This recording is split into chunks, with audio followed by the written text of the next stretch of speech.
Rencontre hier entre les membres du comité de pilotage de la liste électorale informatisée et le chef de l'État, Patrice Talon. Mesdames et messieurs, merci donc de nous retrouver dans le forum matinal de ce matin. Mathieu Kola-Oleboko, bienvenue, bonjour. Bonjour, Latifat, bonjour à toutes, bonjour à tous. Le décor est ainsi planté. Le Talon met en garde le comité de pilotage. Non, pas mettre en garde.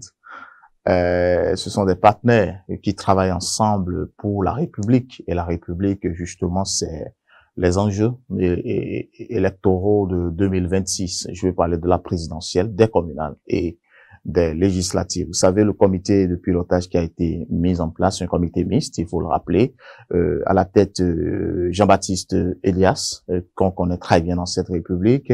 Il y a un membre de l'opposition, un membre de la mouvance et bien d'autres. Donc, moi, je pense que après la décision prise en Conseil des ministres à débloquer près de 160 millions de francs CFA pour toiletter le fichier électoral, c'est important de pouvoir aller rencontrer le président de la République, ou le président de la République doit faire appel à ce comité de pilotage pour leur donner les instructions possibles en vue que cet audit que l'opposition a tellement dénoncé soit un audit crédible, d'accord, pour les prochaines échéances. Donc, je pense que ce sont des discussions qui ont eu lieu autour justement de ce fichier électoral, à comment justement l'audit doit être fait pour que chaque Béninois puisse désormais se retrouver dans cet audit. N'oubliez pas que la présidentielle de 2021 et après 2023, les législatives ont suscité beaucoup de commentaires, beaucoup de réactions concernant le fichier électoral.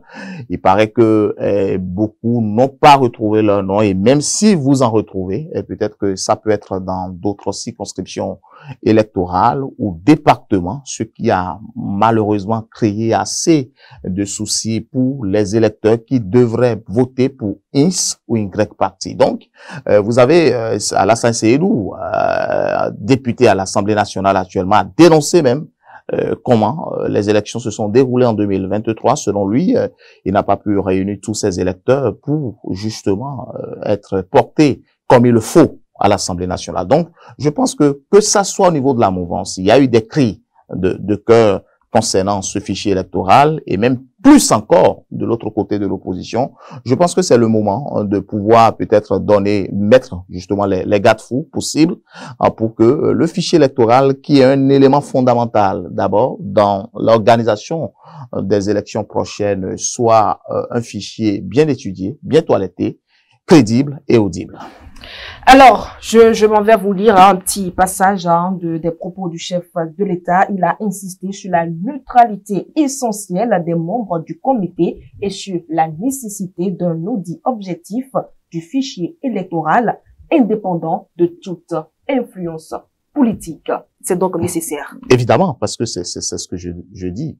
Le premier principe, c'est la neutralité. Et il faut pas que on puisse mettre peut-être la politique au centre justement du toilettage du fichier électoral. Et je pense que le message du chef de l'État a été reçu par Jean-Baptiste Elias, le président du comité de pilotage de ce fichier électoral. Moi, je pense que et en réponse justement aux commentaires ou aux instructions du président de la République, Jean-Baptiste Elias, qui prend l'engagement de dire que moi, je travaillerai pour la République, et je vous promets que le fichier électoral qui sera toiletté, audité, sera un fichier sain, selon lui, crédible, selon lui, et nous espérons que cela soit ainsi, parce que c'est le vœu d'ailleurs de l'opposition, de façon générale, qui réclame justement que les élections soient des élections transparentes, crédibles, et nous attendons de voir ce qui va sortir, parce que si c'est Jean-Baptiste Elias, en tout cas, pour ce que nous connaissons de l'homme, nous espérons que quelque chose de bien, d'accord, se fera, et avec les sous qui lui ont été attribués, parce que c'est l'opposition qui a estimé justement le budget pour aller étudier le fichier électoral. Je pense que le gouvernement ne sait pas opposé justement à la demande ou à la requête de l'opposition. Les plus de 159 millions ont été donnés au comité. Ce n'est pas à l'opposition, justement, au comité de pilotage. Et on suppose que les fonds alloués sont suffisants pour que le travail soit fait et que Jean-Baptiste Elias, justement, pourrait encore triompher et prouver à la face du monde qu'il reste et demeure Jean-Baptiste Elias. La mission confiée à l'opposition, hein, elle est quand même lourde. Non, pas à l'opposition, c'est au comité de pilotage, parce que l'opposition n'a qu'un seul membre, justement, dans ce comité de pilotage-là. La mouvance 1, et puis Jean-Baptiste Elias, qui est de la société civile, qui est présidé, lui n'est ni acteur politique. Vous savez, Jean-Baptiste Elias, sa lutte reste une lutte contre la corruption, et c'est peut-être ce pourquoi il est là. On espère que les choses vont se dérouler comme cela se doit, mais ce qui est évident, l'opposition a un œil, la mouvance a un œil, la société civile a un œil, et chacun se regarde, chacun est méfiant, et ce qui va sortir, peut-être pour les élections de 2026, pourrait donner un petit espoir pour que les élections générales qui vont s'organiser d'ici quelques mois, à partir de 2026, pourraient être une satisfaction de tous, parce que n'oubliez pas, l'ANIP promet quand même de rendre le fichier électoral très bientôt à la Sénat, à partir du mois de septembre, je crois, si je ne me trompe. Et si la Sénat reçoit le fichier électoral extrait de façon définitive, c'est-à-dire, c'est maintenant que la lutte va commencer. C'est maintenant que la lutte va commencer. Pour terminer, Mathieu Kolaoleboko, avec l'audit du fichier électoral, est-ce qu'on pourrait garantir une élection transparente? Bon, à supposer. Parce que moi, vous savez, lorsqu'on reste sous la forme technique, on suppose que c'est, je l'ai dit, c'est un instrument fondamental pour une élection. Et vous savez, lorsqu'on dit, c'est-à-dire Latifat va voter à tel endroit, Latifat vit encore, Latifat à tel âge, et on retrouve Latifat dans son département qui vote sans anicroche, ça veut dire que c'est déjà un pas. C'est-à-dire, celui qui veut faire un voyage doit faire un pas. Et c'est justement un pas vers une élection crédible et transparente. Et moi, si les institutions marchent, justement, la Sénat a fait son boulot, je pense que la Cour constitutionnelle fait son boulot, le gouvernement met les moyens, la communauté internationale qui envoie des émissaires pour le contrôle. Et depuis 1990 jusque-là, personne ne peut dire qu'il y a eu des élections qui ont été fraudées. C'est vrai que dans toute élection, l'opposition prend toujours parti et l'opposition est toujours dans son qui-vive.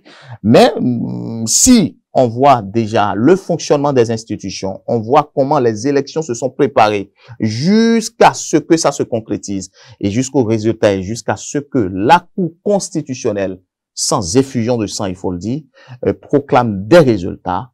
D'accord? Je pense que l'élection est crédible. Je ne veux pas rentrer dans les supputations de dire, ben écoutez, on a volé, on n'a pas volé, on a volé. Mais je pense que désormais, tout s'organise pour que 2026, qui est une année majeure, parce que c'est 3 élections à la fois. N'oubliez pas, 3 élections à la fois puisse être une année comme 1991, parce que nous sommes allés à la conférence en 1990, nous avons une petite transition en 91, nous sommes allés à une élection démocratique, justement, parce que moi je pense que c'est encore une nouvelle ère qui va s'ouvrir pour le Bénin avec ces 3 élections. Et nous espérons, parce que moi, je ne suis pas président de la Sénat ni président de la Cour constitutionnelle, mais déjà, je pense que le gouvernement est en train de donner les moyens nécessaires pour que les élections se déroulent de façon transparente, crédible, et que chaque Béninois puisse se dire, je me retrouve dans ces élections qui ont été organisées. Merci à vous, Mathieu Kolaoleboko. Mesdames et messieurs, c'est terminé pour le forum d'aujourd'hui. Nous allons passer à présent à la note météorologique de ce matin.